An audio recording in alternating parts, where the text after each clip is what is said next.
Airbus's newest commercial aircraft, the A321XLR, has been a runaway success.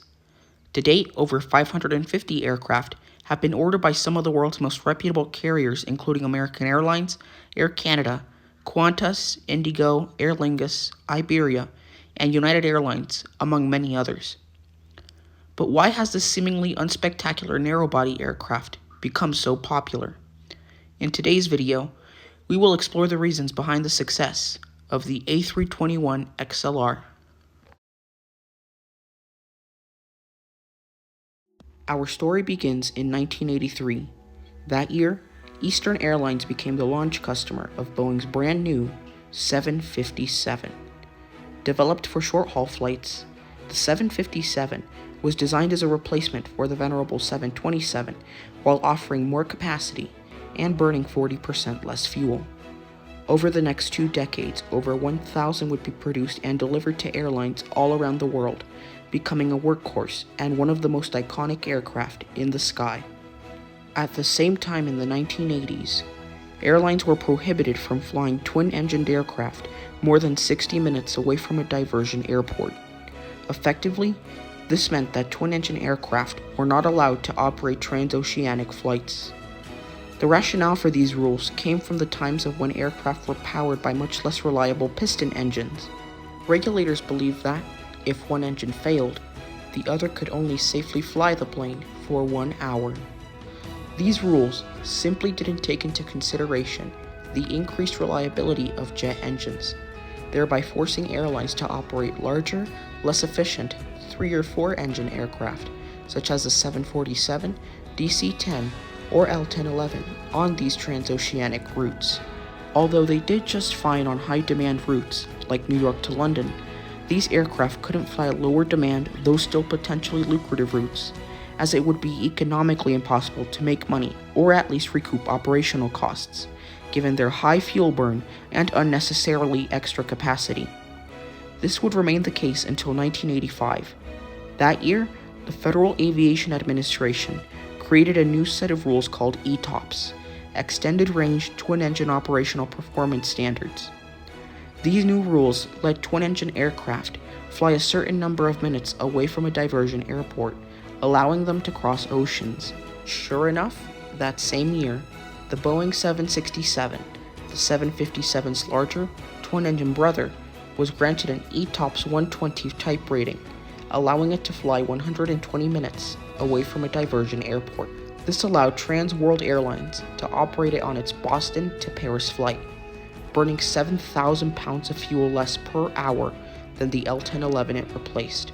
The next year, in 1986, the 757 also received an ETOPS 120 type rating, allowing it to fly just as far from a diversion airport as the 767, effectively allowing it to operate transoceanic routes. With a range of roughly 4,000 nautical miles, the 757 can just make it across the Atlantic and into most of Western Europe. With these new rules, airlines could now use aircraft like the 757 to fly transoceanic flights to destinations with less demand profitably, and spelled the beginning of the end for larger 3 and 4 engine aircraft.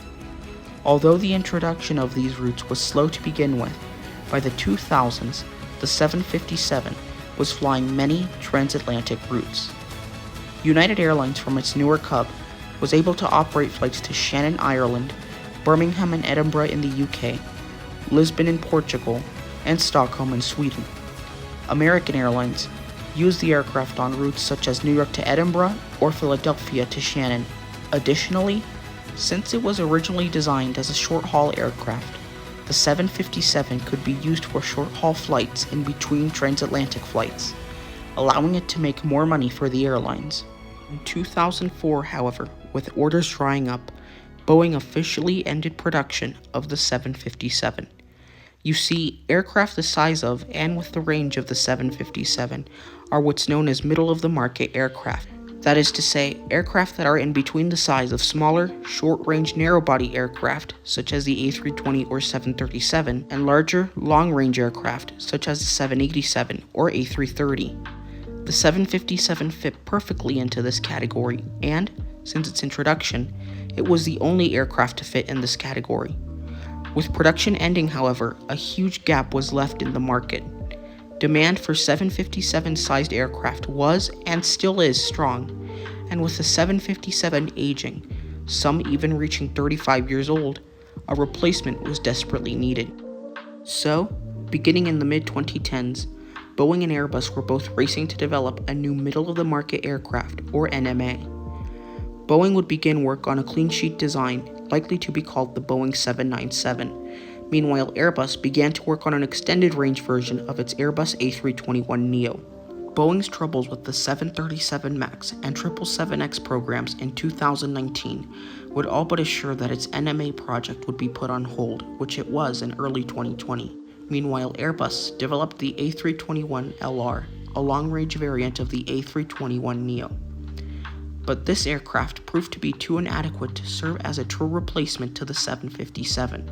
So, in June 2019, Airbus launched the A321XLR at the Paris Air Show. The A321XLR would be an extended-range version of the A321LR. The XLR stood for Extra Long Range, and Middle East Airlines, MEA, placed an order for 4 aircraft at the air show.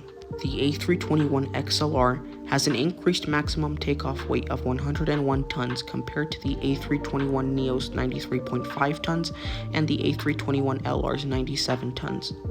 It has a range of 4,700 nautical miles, 700 more than the 757, and can carry 244 passengers in a one-class configuration, putting it in a similar league to the 757's capacity of 239 passengers, all while being up to 30% more fuel efficient. By the end of 2019, with it being clear that Boeing would put its NMA project on hold, United and American had each placed orders for 50 A321XLRs, planning to use them on their lower demand transoceanic routes, like American's New York to Edinburgh route or United's lower demand transatlantic routes out of Newark. Other airlines such as Indigo, JetBlue, Wizz Air, and Frontier placed their orders the same year. Frontier would later go on to cancel their orders. Over the next few years, especially with the rebound in travel demand from the COVID-19 pandemic, more airlines would go on to place their orders for the XLR. Among these were a diverse group of legacy and low-cost carriers, including Air Canada, Qantas, AirAsia, LATAM, and JetSmart. As of 2025, over 550 aircraft have been ordered by over 25 airlines. The aircraft would ultimately enter service in November 2024 with Spanish flag carrier Iberia on its Madrid to Boston route, a lower demand route not as efficiently operated by larger aircraft. The reason for the A321XLR's success, simply stated, is its versatility. Like the 757, the A321XLR is capable of flying both short-haul domestic and long-haul low-demand operations efficiently. Its increased efficiency over the 757 and the lack of any good competition from Boeing for the foreseeable future all but promise it and Airbus will dominate the middle-of-the-market segment for years to come.